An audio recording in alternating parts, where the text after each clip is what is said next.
Hello and welcome to Own Your Health with me, Katie Brindle. Today I'm going to talk about the 3 key things that you are likely to not be doing properly, which are ultimately damaging your health. Please click on the subscribe button below and share this content with anyone that you think will find it helpful. And now I can get on with the rest of the episode. So the 3 things that I've learned over the years of practicing healthcare with people is that we are very much invested in the fact that if something goes wrong or if we want to improve our health, then we have to buy something. We have to order some supplements, we need to go to the gym, we need to spend money. Now, these 3 things are free. They are also so quintessentially important to your health and well-being that if you're not doing them, any other practices that you're doing will not be as effective as they could be. So what are they? Well, I like to call it the ABC of health. A for alignment, B for breath, and C for circulation. And we're going to talk about them in this episode one by one. Now, alignment is something which over the years I have noticed is one of the biggest problems with our healthcare system, because we are not really as aligned into the natural frequencies of the world as we used to be. So much so that I've actually dedicated an entire episode to this concept.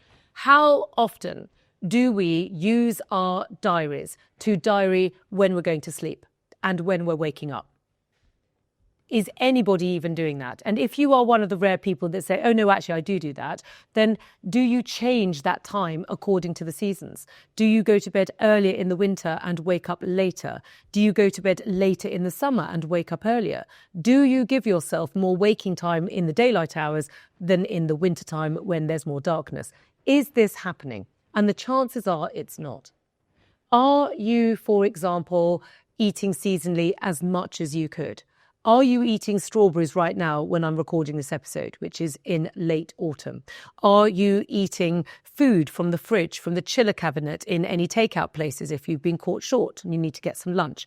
Are you drinking water that's been chilled in a fridge before you start to drink it? These are simple things that we tend to do as a day-to-day habit because it's how we live. And yet the reality is that we're not designed to live like that at all. We are designed to live with the seasons. We're designed to live with the rhythm of nature. And believe it or not, whilst we have 4 seasons, there's more to it than that. There are actually 24 seasonal nodes, so that we should be accommodating the shifts in the energy patterns in the world outside and aligning ourselves to them every 2 weeks. Now, there's too much to go into 24 seasonal nodes in a podcast. I think I'd bore everyone's senses if I started. But the basic principles, which I will talk about in this episode, are making sure, number 1, that you are journaling and diarying your self-care, so that you are using some kind of aid, whether it's your phone or whether it's a book by your bedside table, to write down when you're going to bed, when you're waking up, when you are eating, and when you are exercising. Because these are the most important things that we need to do. And if we don't do them, then the chances are they will fall by the wayside on the days when you need it the most. If we don't journal these things and we don't put them into our diaries, they will fall by the wayside when life gets busy. And life will get busy. So one of the most important things to do is to try as best you can to make sure that you are getting your exercise in, your sleep patterns in, and your food in at roughly the same time every day. Another really important thing is that when the daylight hours start to shrink, that we start to move our exercise more towards midday. Anybody that, say, does vigorous exercise will be aware that it's not a great idea to, say, go running in the middle of the day in the height of summer. It's much, much better to go earlier in the morning when the daylight is soft and the sun exposure is soft and that the heat is much less. When we get to the winter, however, it's the opposite. We want to start taking our exercise more and more into the maximum yang of the day. And the maximum yang, which is the daylight, weakens as we go further and further and further into the winter solstice. So in an ideal world, you want to start moving your exercise time in the winter from first thing in the morning more towards slightly later in the morning and more towards lunchtime. And really what we need to be doing at this time of year is really focusing on our yin practices. And yin practices, interestingly, is internal alignment, which is really thinking about our inner world. We've now got Netflix and we've got all sorts of entertainment distractions. We don't tend to use those quiet times in those long, dark evenings to reflect inwards. We tend to just carry on as we were always doing, which is going out, seeing our friends, coming back, having a night in, watching the telly and going to bed at the same time that we always do. And that is a typical example of the lack of alignment. So really what we should be doing is following the seasons, at least if nothing else, follow the daylight hours when the clocks go forwards and back. That is a sure pivot point within our calendars to make sure that we are aligning ourselves just a little bit more to what's going on in the daylight hours and what's going on in the darkness. The next thing that we need to think about is breath. If you don't breathe correctly, you are really missing out on the easiest and simplest health hack there is. Because the Taoist masters will always say that breathing is the number one energy input into your body. It is more powerful than food, it is more powerful than water, it's more powerful than supplements. And if you're not getting your breathing right, you're wasting your money if you're trying to buy health foods and supplements and spending things on therapists and all the rest of it. Get the breathing into place first and then allow everything to come in behind it. It's a really, really simple technique. So I will always try and keep things simple. So the breathing technique that I always talk about is the lingering breath. Have your feet planted on the floor, take your hands to your lower belly. The reason why we do this is we take your awareness down to where you feel the gentle pressure of your hands, okay? So that gentle pressure is just a cue for your mind to just be aware of that pressure. Now, where the energy flows is where the awareness goes. So the awareness has gone down there, which means the energy follows. And where the energy flows, the blood will follow. So the idea is that it's awareness first, then energy, and then the physical body, because that's the order as to how things manifest themselves. So take your awareness down there and things are going to move down. The reason we go there is because it's called the lower dantian, which is a lower energy center of the body, which ultimately is going to give you a nice centered sensation, as opposed to being up, buzzing around in our heads. Now, what we then do is you can close your eyes, smile on your lips like a gentle Mona Lisa smile, which is just bringing in a gentle sensation of peace and equanimity. Because often otherwise we're trapped in a stress cycle and in a negative narrative. We just want to gently override that with a smile. And now all you're going to do is you're going to just gently breathe in, lingering at the top of the breath, and gently breathe out and linger at the bottom of the breath. Just keep your attention on your hands. And gently repeat the breath slowly as I talk. You don't have to align into me, but you're just taking in a gentle, slow breath. And then you just linger. And then you gently breathe out and you linger. If you wish, you can just sway gently from side to side. Swaying gently is a very easy way to just get out of the mind and into the body. The body will store trauma in all of its tissues. And often we find a bit of a block from sitting peacefully because we've got too much agitated energy. So just a gentle sway just starts to get that breath moving into the body, just gently breathing. Keep with the breath whilst we're doing this simple exercise. So just keep with your hands and the sway and the smile and the slowness of the breath. And just be aware that there are hundreds and hundreds of breathing exercises that we can dip into and we can extend our breathing repertoire. But before we do that, the ABC is just getting the basics right. So just allowing yourself to feel how calm and peaceful and how we can just give ourselves a little bit of a circuit break from our busy lives just by tapping into our breath and just allowing that lovely relaxed yet energized sensation that we receive from just giving ourselves this little slow breath.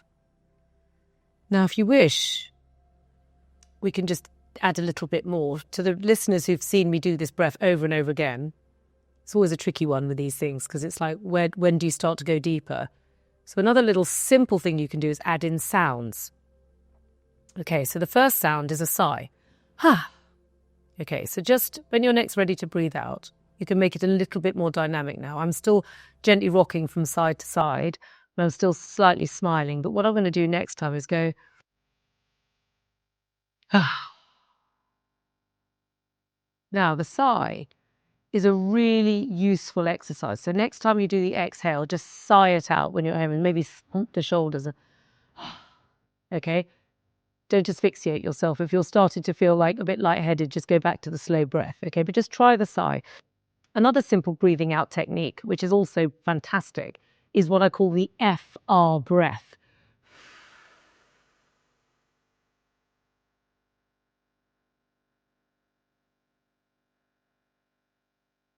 And with that exercise, what you're doing is you're elongating the exhale. Now, by elongating the exhale, you're going more into the parasympathetic nervous system, which is deeper relaxation to the body. It's also a very, very good way to excrete toxicity out of the body via the breath. Because rather than just the sort of shallow bellows of unconscious breathing where we're not really thinking about it, and trust me, you don't want to think about your breath all the time, you go mad. You're breathing about up to 40,000 times a day. So if you were constantly thinking about it, you would literally, you could never cope. So the idea, though, is what we're doing here, rather than this shallow breath, which is what we're doing when we're not really thinking about it, we've then gone into a deeper breath where the bellows, it's like a kind of accordion, are going deeper and deeper like this. And then what we're going to do is we're going to really then start to drive out with the FR. The FR is a very, very good sound.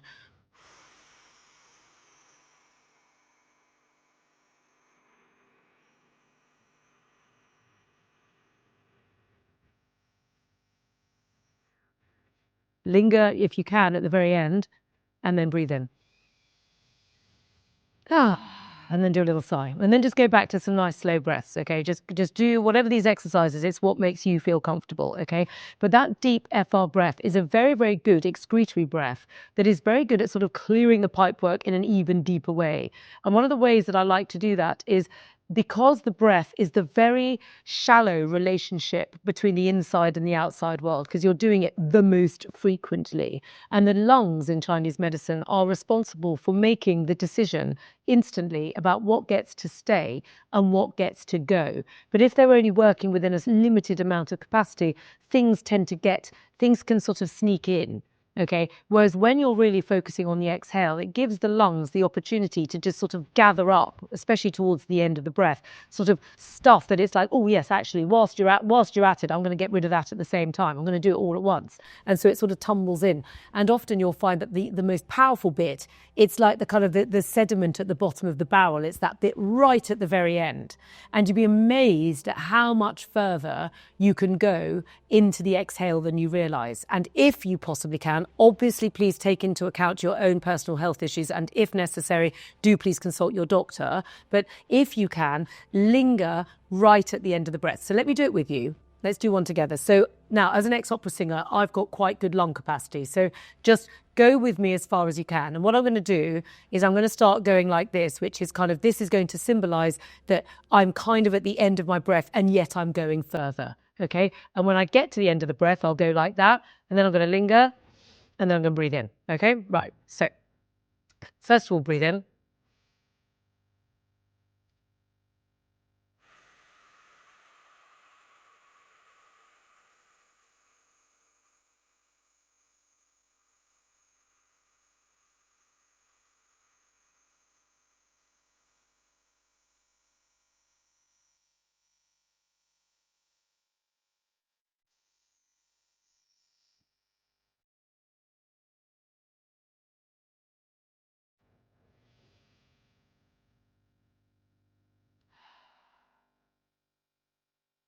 It's quite a dynamic exercise. And what you'll notice is how much further you can go than you think you can. And secondly, how clean you feel inside. Now, don't do that exercise too often, but it's a very, very good reset. If you're feeling really stressed, it's a brilliant breathing exercise to do. Now, one of the biggest blockers for us going into deep relaxation is we're kind of led to believe that what we're supposed to do is kind of be buzzing around over here at 1,000,000 miles an hour and then suddenly sitting down and meditating. Okay, because we've lost our alignment, we've lost the slowness at which the human being is actually required to go. We are supposed to align to the 24 seasonal nodes. It's slow. The energy is much slower than modern living. Modern living is so quick. So those beautiful breathing exercises are a simple way, A, to nourish the body, and B, to get yourself back into alignment, which was A. So that now takes me firmly onto C, which is the end of my ABC episode. So C is circulation. Now, circulation is this sort of unsung remedy Because one of the things about modern living is that because we've lost alignment and we're so distracted and we're going so fast, and it's not our fault, we just have to, otherwise we'd never cope, is that we may have not realised that actually the underpinning root of good health is circulation. And indeed, the World Health Organization has said that 80% of modern day illnesses are rooted in some form of compromise in the circulatory system. So if we take a few simple measures to improve our circulation, then we can improve our health. And it's not difficult to improve circulation. So how do we do it? Well, the first thing is breathing properly. So breathing is the basic circulatory process. You are breathing in and breathing out, breathing in, breathing out. You're like squeezing this concertina, which in itself is making a level of peristalsis in the body. Interestingly, in Chinese medicine, peristalsis, which is the movement of the gut, which is a huge aspect of human health, is controlled by the movement of the diaphragm, which is also controlling the breath. And that's why I went with B before C. A, because it's a really useful way to tell you ABC, but also because it's really healthy to know that the fundamental access point of your circulatory system sits within the diaphragm, which you're addressing by addressing B. So now what we need to do is start just gently moving the body a little bit more. Now, I touched on that in B because we talked when we started to do the breathing exercise about just doing a very gentle sway in the body. So the thing about circulation is you just need to move. That's literally all we need to do to get the circulation going. Yes, it's great to go to the gym and do like vigorous exercise and all the rest of it, which is what people do. But actually, the human body is just designed to move about. That's what we should be doing. So when we talk about doing our 10,000 steps, for example, the reality is that the 10,000 steps isn't really exercise per se, although obviously it is because you're moving. It's just what you would be doing if you were allowed to align into the general ways that human beings have existed for thousands of years. We moved around. We ambled about, we foraged for food, we hunted for food, we were nomadic, we moved from A to B to C. And even if I think back about my grandparents' time, I mean, they would walk. My grandmother would walk to go and get the food each day. My grandfather would walk to his job each day. He would walk home for lunch. She would then go for a walk in the morning, take the dog out. This is what people did. People walked to work. People just moved. Even if you were riding on horseback or in a carriage, you've been jostled about far more than you are in the comfort of, say, an Uber car or even public transport. I mean, I sit on the tube most days and yes, all right, I jiggle around a tiny bit, but not really. So the idea is that we need to get movement back into our daily lives. So the first thing is paying attention to your step count is a really simple way to start because it's there, it's on your phone, and we're aware of it. And one of the things that I said to myself at the beginning of the new year was I was going to give myself a year-long exercise in getting my step count up. I ended last year on 7,000 steps a day, which wasn't bad, but I wanted to get it to the minimum 10, and I was aiming for 12 at an absolute push because I thought, well, I don't know if I'm going to get it that high, but I'm going to give it a go. So I am, on the day of recording this, I'm at 11,800 step average. I've got a couple of months to go. So let's see if I can get it up to 12. I'm not sure. I'm going to have to do some serious walking. But the point is that what I have done is I've absolutely gone way over the 7,000 steps a day. And the simple way I've done this is by paying attention to them. I haven't really had to do anything major other than think about it and look at my diary the evening before the next day and go, when am I walking? When am I getting my steps in? What am I doing? And the answer is what I've then done is hooked into one of the best health practices there is, which is getting up first thing and getting outside into nature and going for a walk. That is always a good idea. Okay. And on the days I do that, my step count is sorted for the day and my energy is through the ceiling. But I can't always do it. Today being a case in point, because today we record, everyone's here, it's an early start. I don't really want to get up any earlier, so I have to diary it in, and I urge you to do so. So to look at your day and going, when am I moving? Not when am I going to the gym or when am I exercising, but when am I just moving around? Because if we don't diary it in, then chances are you get to the end of the day and you think, God, I haven't moved. I've just sat at my desk all day. I've just sat, I've gone from my home to my desk to a vehicle, and then I'm back home again. And actually, I haven't moved around at all. So try and factor it in as best you possibly can. And once you've got your basic movement factored into your diary, and to start with, give yourself a realistic step count. Then what we need to do is think about our whole exercise routine over the course of a week. You know, what are you doing? What stretching exercises? What cardiovascular exercises? How are you increasing that basic movement to get the circulation moving? And whilst we're on circulation, there's a couple of other easy fixes that you can do, especially if you're time poor. So for example, taking advantage of the fact that we all have running water in our bathrooms and we all have thermostats on our showers, and therefore you can turn the shower to cold. Because using cold water therapy is a brilliant way of invigorating circulation. And last but by no means least, we can really use shaking and tapping techniques to get the circulation moving. And they only take a minute. So I always suggest to people, use the time when you would either A, boil a kettle, or B, when you're having a quick circuit break from what you're doing by going to the loo. Because most people boil a kettle at some point in the day and everyone goes to the loo. So whenever you've gone to the loo, you've washed your hands, come out of the hygienic space and give yourself a minute right there to do the circulation technique, okay? And all you want to do is either A, shake the body like this, okay, and B, you can tap the body. Now, tapping is even better than shaking because it's going to start to sort of dislodge things that get stuck in the tissues of the body, because your body is full of nooks and crannies, okay? So by tapping the body, you can use your fingertips, you can use a loosely clenched fist, you can use a cupped hand, you can use the Hey You Body Tapper, which is even better because you can reach the upper back. You can use two tappers, which is even better because you can tap twice as much in the same period of time. And the way that I like to get tapping into the body is each morning, just put a piece of music on in your bath and just put on a song that you enjoy listening to and tap for a whole period of a song. And your body will thank you. You will feel instantly invigorated. It is the easiest way and the most compact way to get the circulation moving in the body. So that really is my ABC. The idea of owning your health is to give you a very, very simple way to understand alternative health. It's a system. It's not just a bit of this and a bit of that and just go, well, I've tried acupuncture and I take some supplements and blah, blah, blah. It's about insisting that what we need to do, like brushing our teeth, is some basic hygiene practices for our health hygiene, which is going to make a fundamental difference to all of the other things that we want to add in. And when you've got those basics and you can look me in the eye and go, do you know what, Katie? I do it every day without fail. Even if you're listening to this, oh, I don't really do that, then just give yourself a week. Try it for the next week until the next episode comes out and go, right, I am going to really consciously do this for an entire week and I'm going to notice how I feel. And I promise you that not only will you notice at the end of the week how good you feel, you're going to notice straight away. So try your ABC first, because once you've got those basics in place, then what we can do is start layering other health practices, which will start to go deeper into the body. But nothing's going to work if you don't have the ABC. You cannot learn to read complicated books before you've learned your ABC and the alphabet. And that's really what we're doing here on Own Your Health. So thank you so much for joining. Let me know in the comments below if you want any extra help. Thank you for watching and listening.